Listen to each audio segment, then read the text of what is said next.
بسم الله الرحمن الرحيم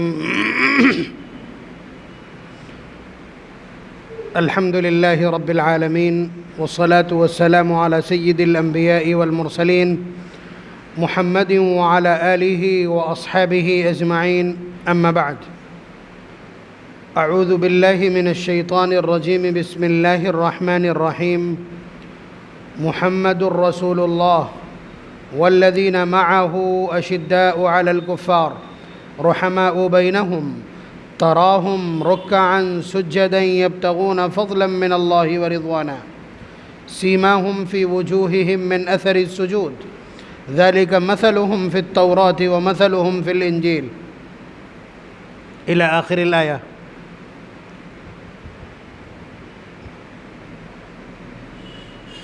وقال النبي صلى الله عليه وسلم لا تمس النار من رآني ولا رأى من رآني. وقال عليه الصلاة والسلام إذا رأيتم الذين يسبون أصحابي فقولوا لعنة الله على شركم.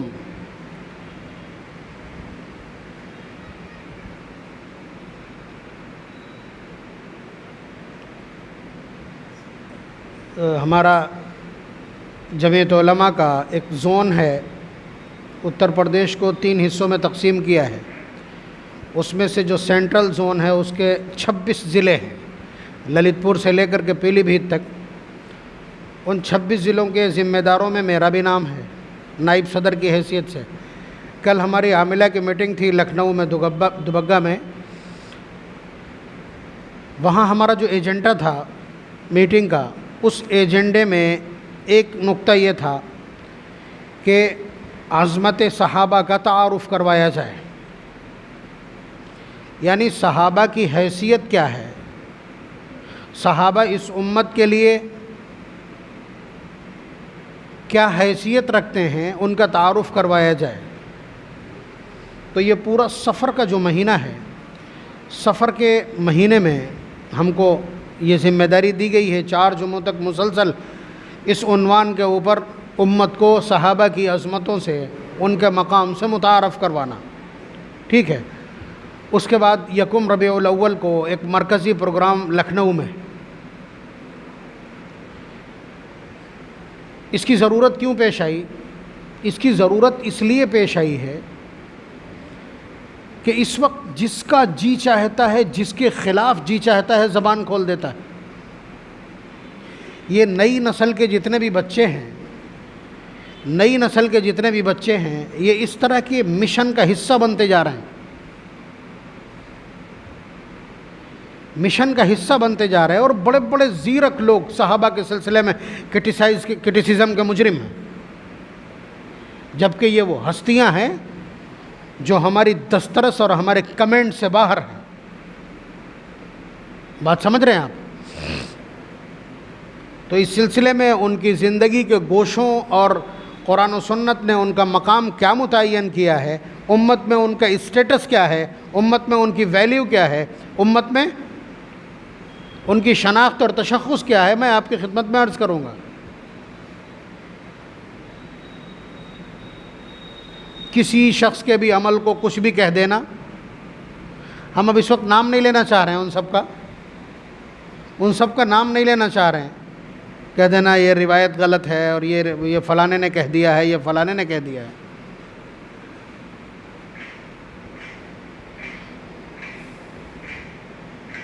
صحابہ کون ہیں؟ پہلے آپ اس کی پریبھاشا، اس کا ڈیفینیشن سمجھیے. صحابی کس کو کہتے ہیں؟ صحابی کس کو کہتے ہیں؟ جس نے ایمان کی حالت میں حضور کو دیکھا ہو. اب دیکھا ہوگا کہیں گے تو آپ کہو گے جو عبداللہ ابن ام مکتوم صحابی نہیں ہے کیا؟ وہ تو نابینا ہے. تو اس لیے اس ڈیفینیشن کو تھوڑا اور واضح کرنے کے لیے، جس نے ایمان کی حالت میں نبی سے ملاقات کی ہو اور اسی حال میں فوت ہوا ہو، دیٹس اٹ. بات سمجھ رہے ہیں آپ؟ اس لیے کہ بہت سے ایسے لوگ ہیں جنہوں نے نبی کو ایمان کی حالت میں دیکھا تو لیکن مرتد فوت ہو گئے. حضرت صدیق اکبر رضی اللہ تعالیٰ عنہ کے زمانے میں کچھ مرتد ہوئے ہیں لوگ. بات سمجھ رہے ہیں؟ تو جس شخص نے نبی اکرم صلی اللہ علیہ وسلم کو آپ سے ملاقات کی ہو ایمان کی حالت میں اور ایمان کی حالت میں ہی فوت ہوا ہو، وہ صحابی کہلاتا ہے، چاہے وہ چند لمحے کے لیے حضور کی خدمت میں رہا ہو اور چاہے وہ ایک زمانے اور ایک عرصے تک یا پوری عمر حضور کے قرب میں، ہمسائیگی میں، جوار رحمت میں رہا ہو۔ فضیلت کے اعتبار سے سب برابر ہیں، اس لیے کہ نبی اکرم صلی اللہ علیہ وسلم نے جو کچھ آگے ارشاد فرمایا، دیکھیے میں نے یہ پریبھاشا آپ کو سنا دی ہے، یہ پریبھاشا ہے۔ اب اس کو اگر آپ چاہیں کہ ہم اس کو احادیث سے مدلل کر دیں تو پھر سنیے جو روایت میں نے پڑھی ابھی۔ نبی اکرم صلی اللہ علیہ وسلم فرماتے ہیں، یہیں سے پتہ چلنے لگے گا آپ کو کہ صحابی کا اسٹیٹس کیا ہوتا ہے، یعنی جس نے حضور سے ملاقات کی ہو ایمان کی حالت میں اور پھر اسی حال میں فوت ہو گیا ہو، اس کے آگے کوئی تذکرہ نہیں ہے۔ اب ویلیو دیکھیے اس کی کیا ہوتی، حضور کا ارشاد لا تمس النار من رآنی، اس کو جہنم کی آگ چھو نہیں سکتی جس نے مجھے دیکھا ہو۔ اب دیکھنے سے مراد وہی ملاقات ہے، ورنہ تو ابو جہل اور ابو لہب بھی پہنچ جائیں گے لائن میں۔ دیکھا تو انہوں نے بھی بہت غور سے دیکھا ہے، ابو لہب نے گود کھلایا ہے، سب سے پہلے حضور کی پیدائش کی خوشی منائی اسی نے۔ ابو طالب نے 36 سال تک نبی اکرم صلی اللہ علیہ وسلم کا بلائنڈ سپورٹ کیا، وہ بھی لائن میں آ جائیں گے۔ ایمان کی حالت میں حضور سے ملاقات کی ہو پھر ایمان کی حالت میں فوت ہوا ہو، اس کا پہلا اسٹیٹس لا تمس النار، اسے جہنم کی آگ چھو نہیں سکتی۔ اب بتائیے آپ کے کرٹیسزم پہ آ سکتا ہے ایسا شخص؟ آپ کی اوقات ہے کہ آپ ایسے شخص پر انگلی رکھیں گے؟ یہ حضور کے الفاظ ہیں، مشکات کی روایت ہے باب مناقب صحابہ کی۔ اور چھوڑ دیجئے یہیں تک اگر سمجھ گئے ہوں تو بہت اچھا ہے۔ اگلا جو اپروچ ہے اسی روایت کا، اس سے تو آپ کو اندازہ ہو جائے گا کہ یہ لوگ تو کیمیا صفت ہیں، جسے ٹچ کر جائیں گے وہی کامیاب ہو جائے گا۔ اگلا جملہ دیکھیے روایت کا، ولا رآ من رآنی، آگ، جہنم کی آگ اس کو بھی نہیں چھوئے گی جس نے ان لوگوں کو دیکھ لیا ہو۔ بات سمجھیں؟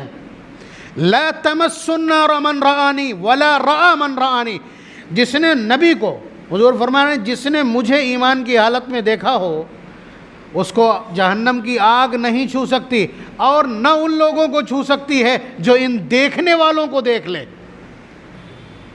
انہیں بھی جہنم کیا۔ یہ پروانہ باٹا ہے، سرٹیفکیٹ ہے امام الانبیاء جناب محمد الرسول اللہ صلی اللہ علیہ وسلم کا ان لوگوں کے لیے۔ آپ بتائیے آپ کرٹیسائز کس آدھار پہ کریں گے؟ آپ ان کے کردار کو لے کر کے کرٹیسائز کریں گے نا، تنقید اور ہدف ملامت بنائیں گے کاہے کی وجہ سے؟ کردار کی وجہ سے۔ وہاں پہلے سے ہی چٹ ملی ہوئی ہے کہ انہیں جہنم کی آگ نہیں چھو سکے گی۔ تو اس اعتبار سے آپ کی زبان سے کبھی بھی کسی بھی اتنا معلوم ہو جائے کہ یہ صحابی رسول ہے، بس اس کے بعد آپ کی زبان پر تالے ہونا چاہیے۔ میں کس سے بات کر رہا ہوں یہ مجھے معلوم ہے کہ میں کس سے بات کر رہا ہوں۔ آپ کا اپنا اسٹیٹس سمبل کیا ہے؟ اہل سنت والجماعت۔ بات سمجھ رہے ہیں آپ؟ اپنے نام کی لاج میں صاف صاف بتا دے رہا ہوں، بریلوی مکتبہ فکر اور دیوبندی مکتبہ فکر، ان دونوں کا ٹائٹل اہل سنت والجماعت ہے، باقی کسی کا نہیں ہے، دھیان رکھیے گا۔ اس لیے کہ جتنے بھی اپنے آپ یہ غیر مقلد جتنے بھی ہیں، یہ سب صحابہ کی صحابیت کے منکر اور ان کی عظمت کے منکر۔ جماعت اسلامی کے لوگ سارے کے سارے کہتے ہیں جیسے ہم ویسے صحابہ، ہم میں ان میں کوئی فرق نہیں، یعنی وہ بھی کرٹیسزم سے بالا تر نہیں ہے۔ تو مطلب یہ ایک ٹیکنیکل ایشو ہے جو میں آپ کی خدمت میں عرض کیے دے رہا ہوں۔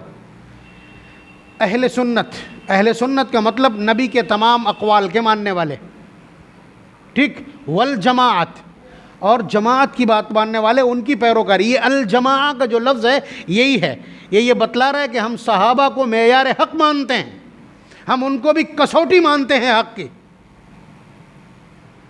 مطلب اگر یہ الفاظ یاد نہ ہو، معلوم نہ ہو، تو آپ سمجھ لیجئے اہل سنت والجماعت وہ لوگ کہلاتے ہیں جو نبی کے ایک ایک قول کو سر آنکھوں پر رکھتے ہوں، اور پھر اس کے بعد صحابہ کے بھی کردار و عمل کو اپنے سر آنکھوں پر رکھتے ہوں، اس کو بھی پرفیکٹ آئیڈیالوجی مانتے ہوں۔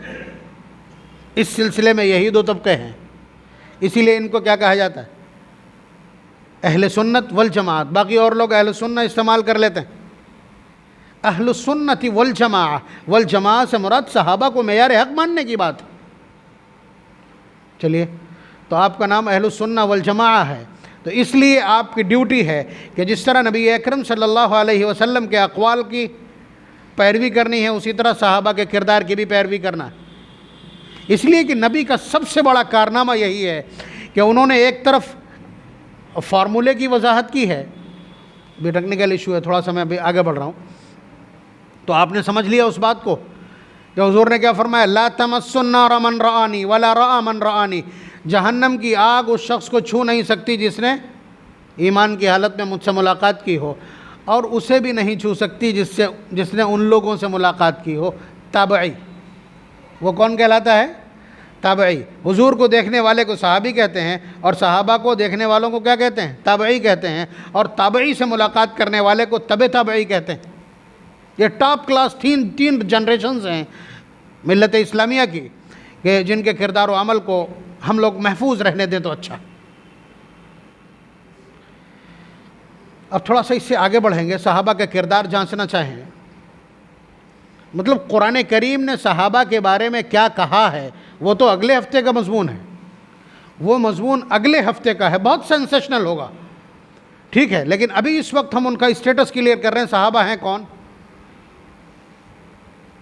نبی اکرم صلی اللہ علیہ وسلم نے نبوت کا اعلان کیا، غار حرا سے اتر کے آئے، اور چند دن کے بعد آپ نے کہا یا ایھا الناس قولوا لا الہ الا اللہ تفلحوا، اے لوگوں کہہ دو کہ اللہ کے سوا کوئی معبود نہیں ہے، کامیاب ہو جاؤ گے۔ سب سے پہلی گالی کس نے دی تھی؟ سگے چچا ابو لہب نے۔ تو آپ سمجھ سکتے ہیں کہ پورا گھر مخالف ہے، اور گھر جب مخالفت کرے تو گھر میں رہنا دوبھر ہوتا ہے۔ نوجوانوں سے پوچھئے تو سب کچھ ہوتے ہوئے بھی ادھر والدہ کی شکایت، ادھر بیوی کی شکایتوں کے بیچ میں پس رہے ہیں۔ کس طرح پس رہے ہیں انہیں اندازہ ہوگا، اور جس شخص کو گھر سے اس طرح کی عداوت کا سامنا ہو، اس کی صورتحال کیا ہوگی؟ گھر سے کوئی آدمی ساتھ میں نہیں، ابھی تک اعلان کے بعد بھی گھر سے کوئی ساتھ میں نہیں ہے۔ بیوی حضرت خدیجہ الکبریٰ رضی اللہ تعالیٰ عنہ ہے، وہ تو 15 سال پہلے ہی اپنا سب کچھ نوچھاور کر چکی۔ تو سب سے پہلے ابو لہب نے گالی بکی تھی، حضور نے بلایا تھا تو کہنے لگا تبا لک یا محمد لہذا جمعتنا، معاذ اللہ ثم معاذ اللہ خاکم بدہن، یہ الفاظ مجبوراً ترجمے میں کہنا پڑیں گے کہ ناس ہو، تو نے ہمیں اسی لیے بلایا تھا، اسی لیے جمع کیا تھا۔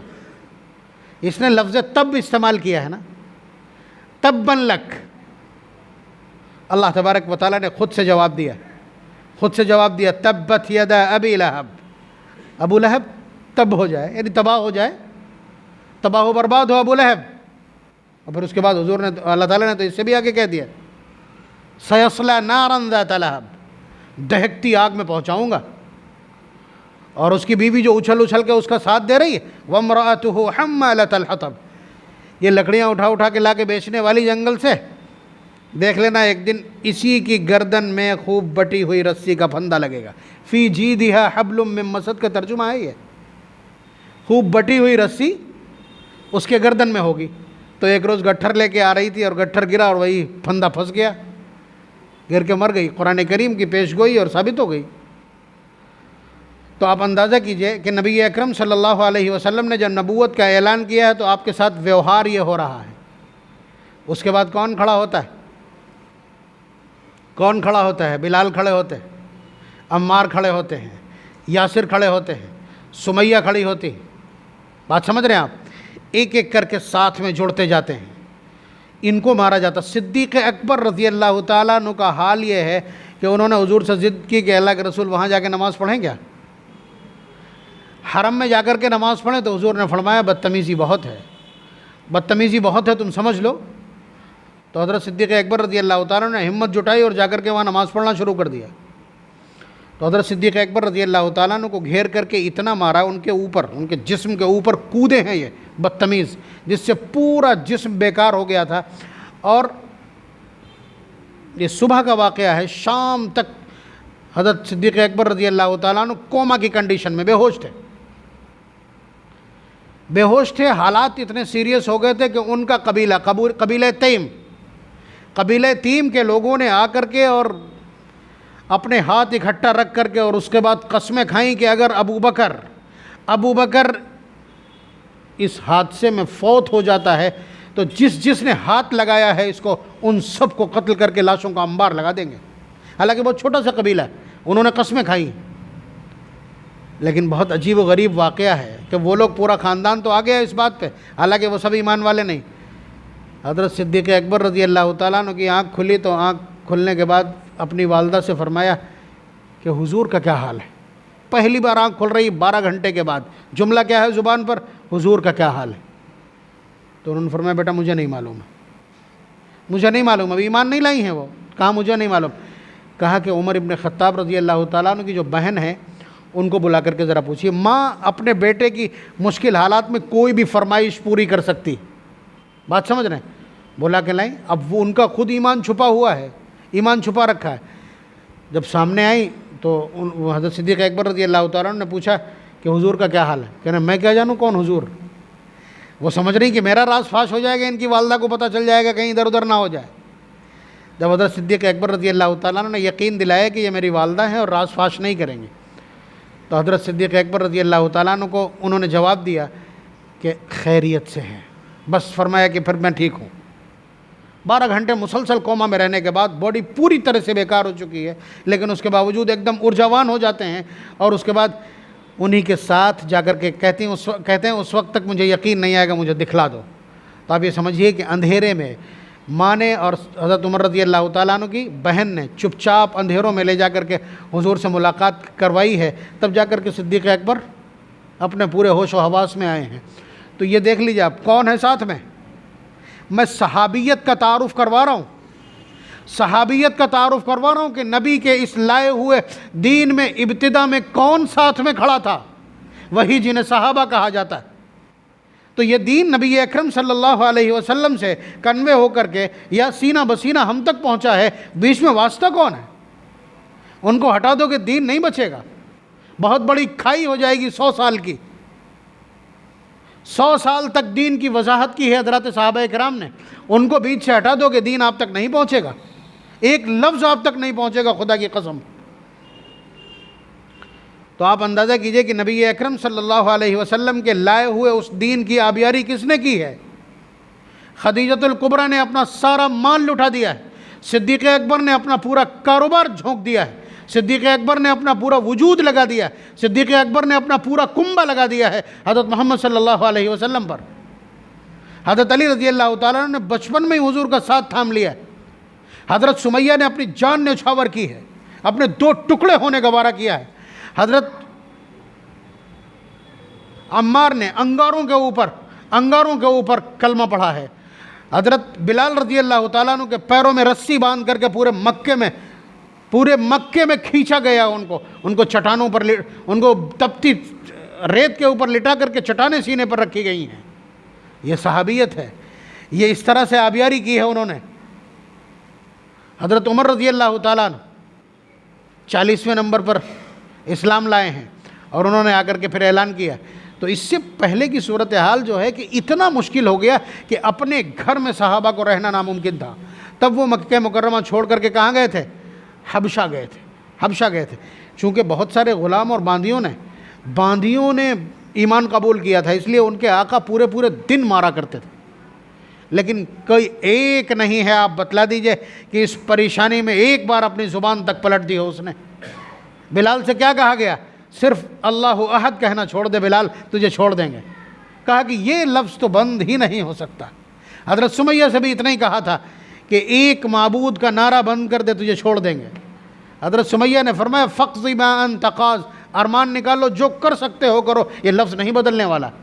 یہ صحابیت ہے، اس نے ہمیں عزم سکھایا، استقامت سکھلایا، تب یہ دھیرے دھیرے دین ہم تک آیا، پوری نسلیں ذبح کروا دی۔ حضرت افرا رضی اللہ تعالیٰ عنہ ام السبع کہلاتی 7 بیٹوں کی ماں ہے۔ بدر کے میدان میں اپنے 6 جوان بیٹے اتار دیے، 3 شہید ہوئے ہیں اس میں سے۔ ابو جہل کو جن بچوں نے مارا تھا وہ دونوں افرا کے بیٹے ہیں۔ حضرت خنسا نے قادسیہ کے موقع پر اپنے 4 نوجوان بیٹوں کو بلا کر کے کہا کہ بیٹا، جس طرح تم ایک ماں کی اولاد ہو اسی طرح تم ایک باپ کی اولاد ہو۔ میں نے تمہارے والد کی خیانت نہیں کی ہے اور تمہارے ماموں کو رسوا نہیں کیا ہے، یعنی تم ایک نطفے سے پیدا ہو، اصیل ہو۔ کل میدان جنگ میں اس پامردی کے ساتھ لڑنا اور شہادت کا مرتبہ پانا، میں میدان محشر میں 4 شہید بیٹوں کی ماں کہلانا پسند کروں گی۔ ہے اس پوری انسانی تاریخ میں کوئی ماں اس طرح کی؟ آپ صحابیت کو کرٹیسائز کریں گے جن کی قربانیوں کا حال یہ ہے؟ اور ایسا نہیں بچے 4 کے 4 شہید ہوئے ہیں، 4 کے 4 جنگ قادسیہ میں شہید ہوئے ہیں۔ کیا بات کرتے ہیں آپ؟ جن کے عزم اور حوصلوں کا عالم یہ ہو، اسلام کے لیے انہوں نے اپنا سب کچھ لوٹایا ہو۔ میں یہ عورتوں کی بات کر رہا ہوں، مردوں کا حال تو چھوڑ دیجئے۔ حضرت عثمان غنی رضی اللہ تعالیٰ عنہ نے بدر کے میدان میں کیا جواب دیا تھا؟ جب ان کا ایک نمائندہ آیا تھا بدر میں اور بہت غرور کے ساتھ کہتا تھا کہ ہم 1000 ہیں، مسلح ہیں، سب کچھ ہمارے پاس ہے، اور تم 313 ہو، پیٹ تمہارے پیٹھ سے لگے ہوئے ہیں، پیروں میں تمہارے چیتھڑے بندھے ہیں، ہاتھوں میں تمہارے ڈنڈا تک نہیں ہے، تم ہم سے مقابلہ کرنے آئے ہو، تمہیں شرم نہیں آتی؟ کیا تمہیں نہیں لگتا کہ ہم اپنے گھوڑوں کو صرف ایڑ لگا دیں اور وہ گھوڑوں کی ٹاپیں تمہیں رون کے ختم کر دیں؟ آپ اندازہ لگائیے کہ حضرت عثمان غنی رضی اللہ تعالیٰ نے کیا فرمایا تھا۔ یہ صحابیت ہے، میں صحابیت کا تعارف کروا رہا ہوں۔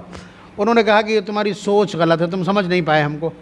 ہم لڑنے کی نیت سے نہیں آئے ہیں، نہ فتح پانے کی نیت سے آئے ہیں، نہ تمہارا مال غنیمت حاصل کرنے کی نیت سے آئے ہیں، نہ ہم کوئی تاریخ رقم کرنا چاہتے ہیں۔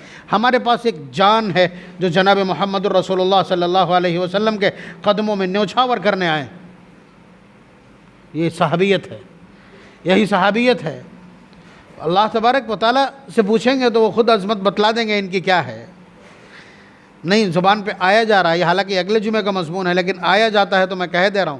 گھوڑے کی ٹاپوں کی بات آئی ہے تو میں کہہ دے رہا ہوں۔ اللہ تبارک و تعالیٰ نے قسم کھائی ہے پارہ نمبر 30 میں۔ اس صورت کو آپ مغرب میں عام طور سے سنتے رہتے ہیں اس لیے کہ قصار مفصل کی صورت ہے۔ وَالْعَادِيَاتِ ضَبْحًا، بات سمجھ رہے ہیں؟ فَالْمُورِيَاتِ قَدْحًا، قسم ہے ان گھوڑوں کی جو ٹاپوں سے چنگاریاں نکالتے ہیں۔ گھوڑے کس کے ہیں؟ گھوڑے کس کے ہیں؟ یہ صحابہ کے گھوڑے ہیں۔ صحابہ کے گھوڑوں کی ٹاپوں سے نکلنے والی چنگاریوں کی قسم کون کھا رہا ہے؟ عرش سے۔ تو آپ اندازہ کیجئے خود ان کے قدموں کی قیمت کیا ہوگی۔ ان کے گھوڑوں کی ٹاپوں سے نکلنے والی چنگاریاں یا نکالنے کا یہ عمل، اس کی قسم اللہ نے کھائی ہے۔ فَالْمُورِيَاتِ قَدْحًا، قسم ہے ان گھوڑوں کی جو ٹاپوں سے چنگاریاں نکالتے ہیں۔ تو آپ صحابہ کی عظمت نبی اکرم صلی اللہ علیہ وسلم کے ساتھ رہنے والوں سے سمجھ سکتے ہیں۔ ایک ایک وقت میں 70 صحابہ ذبح ہو جاتے ہیں احد کے میدان میں۔ اس کے علاوہ نبی اکرم صلی اللہ علیہ وسلم کے ارد گرد منڈلاتے رہتے ہیں ہر وقت۔ حضرت ام عمارہ رضی اللہ تعالیٰ عنہ ایک خاتون ہے، نبی اکرم صلی اللہ علیہ وسلم غزوہ احد کے موقع پر آگے اور پیچھے دونوں طرف سے گھر گئے، اور دونوں طرف سے دشمنوں نے آ کر کے گھیر لیا۔ گھنٹوں تلوار چلائی ہے حضرت ام عمارہ رضی اللہ تعالیٰ عنہ نے حضور کے ارد گرد۔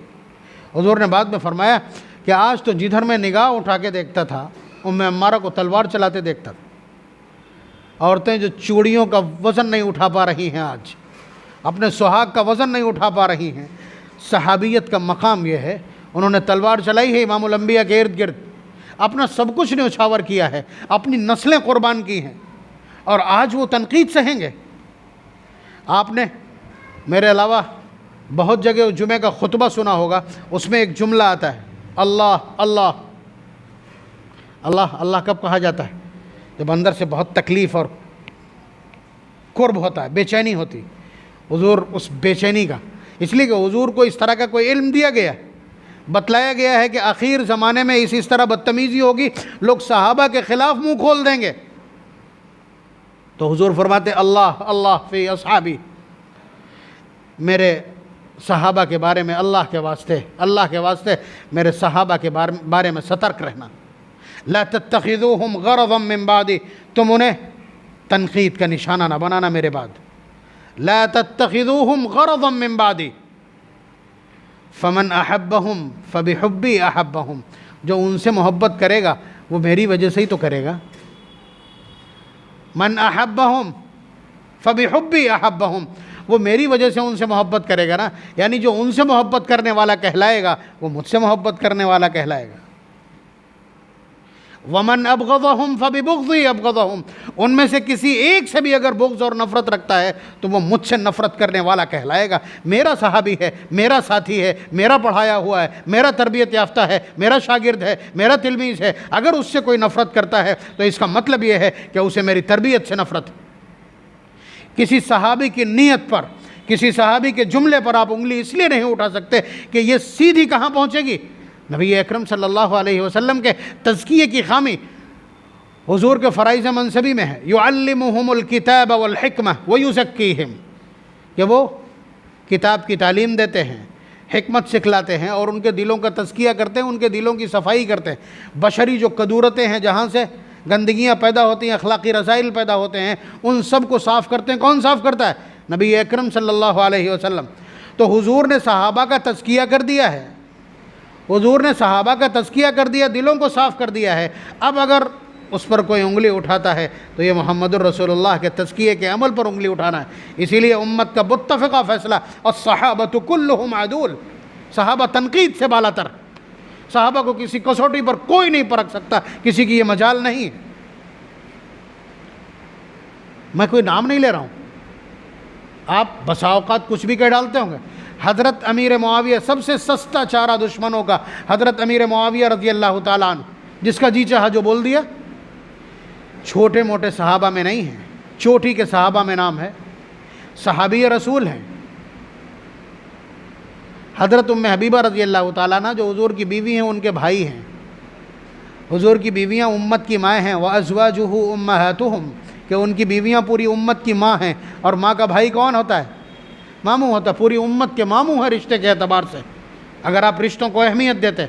اس کے علاوہ میں نے بتلایا تھا پچھلے 3 جمعوں میں کہ ایسا فرما روا ہے کہ سب سے لمبی مدت تک فرما روائی کی ہے، یعنی 20 سال تک، اور پورے دور حکومت میں، دور اقتدار میں ایک ایسا سر نہیں ہے جو اٹھ کر کے بولا ہو، ایک ایسا سر نہیں ہے جو بغاوت میں ابھرا ہو. اور ہزاروں مائل اسلام کی فرما روائی میں داخل ہوا. افریقہ کا سارا صحرا، رومن امپائر کو کس نے کچلا ہے؟ یہ سب کچھ 20 سال تک مسلسل، کوئی جنگ ہاری نہیں ہے 20 سال تک. ایسا کمانڈر پوری تاریخ سے لا نہیں سکو گے آپ کہ جس نے 50 مسلسل جنگیں اپنی کمانڈرشپ میں لڑی ہوں اور اس کے بعد کوئی ہار نہ ہو. لا نہیں پائیں گے آپ. تو اتنی بڑی ہستی. اس کے علاوہ بات اعتماد اور بھروسے کی اگر آپ کریں گے تو سب سے بھروسے کی جماعت وہ ہے جس سے حضور اکرم صلی اللہ علیہ وسلم وحی لکھواتے ہیں، یعنی قرآن لکھواتے ہیں. حضور پر قرآن اترتا ہے. 42 صحابہ ہیں جو وقتاً فوقتاً الگ الگ وحی لکھتے رہے ہیں. ان میں سے ایک نام امیر معاویہ رضی اللہ تعالیٰ عنہ کا بھی ہے، وہ بھی انہی کاتبین وحی میں سے. یہ سب سے اعتماد کی بات یہ ہے کہ یہ کلام الہی ہے، اور حضور نہ تو لکھنا جانتے ہیں اور نہ پڑھنا جانتے ہیں، نہ چیک کر سکتے ہیں. تو ظاہر سی بات ہے 100% ڈیپینڈنس ہے کس پر؟ لکھنے والے پر. تو اس لیے بہت ویل سلیکٹڈ، الٹرا فلٹرڈ شخصیات ہوں گی جنہیں نبی اکرم صلی اللہ علیہ وسلم نے جن کے کردار کو چھانا اور پرکھا ہوگا. یہ ان میں سے ہیں، یہ ٹاپ کلاس لوگوں میں ہیں.